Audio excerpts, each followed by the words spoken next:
j'aime ta parole, Seigneur. Elle est la vérité sur mon sentier. Pareil, je vais me laisser guider et faire ta volonté sans murmurer, en espérant dans ta bonté.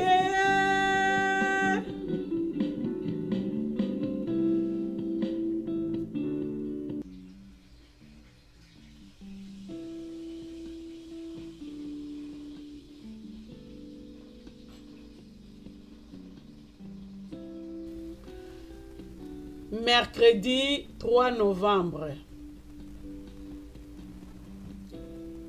Que ceux qui ont cru Dieu s'appliquent à être les premiers dans les bonnes œuvres. Ces choses sont bonnes et utiles aux hommes. Tite 3, verset 8.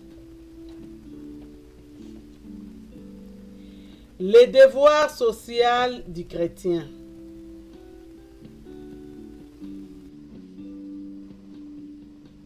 Le chrétien apprend par la grâce de Dieu qu'il est incapable de bonnes œuvres pour son salut. Mais il est appelé, une fois sauvé, à faire les bonnes œuvres que Dieu a préparées à l'avance. Éphésiens 2, verset 10 et Épître à Tite. Parmi ces bonnes œuvres, il en est que le monde n'appréciera pas comme telles. Les disciples reprenaient Marie de Béthanie lorsqu'il oignit les pieds de Jésus. Elle accomplissait la plus grande œuvre qui fut. Mais d'autres œuvres entrent dans ce que tous les hommes sont obligés d'appeler des bonnes œuvres. La bienfaisance, une conduite équitable envers ce que l'on emploie, déférente et fidèle envers ce dont on dépend, l'ordre et le soin dans ses propres affaires comme dans celles d'autrui, tout cela, entre bien d'autres, mérite à coup sûr d'être appelé des choses bonnes et utiles aux hommes. C'est dans l'accomplissement zélé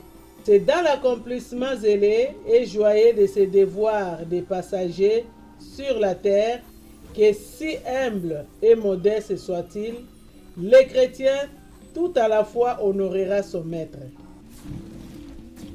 ornera sa parole et fera du bien à son entourage.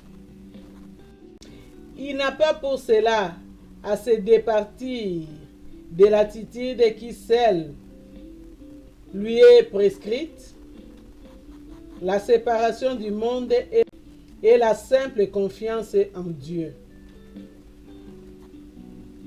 La structure de la société capitaliste, collectiviste, communiste n'est pas de son ressort et les revendications sociales ne doivent point les compter parmi leurs partisans. Ce serait contraire à l'exhortation sans équivoque de Philippiens 4, verset 5.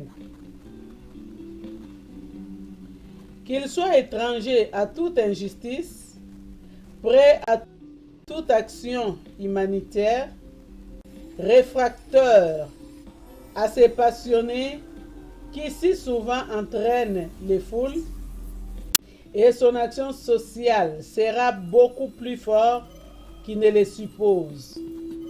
Il lui faudra souvent subir les reproches injustes d'égoïsme et de lâcheté. Eh bien, le vrai courage sera de les supporter. Y a-t-il quelque chose de plus dur que d'être mal jugé? Mais, disait Paul, celui qui me juge, c'est le Seigneur. Que cela nous suffise. Je crois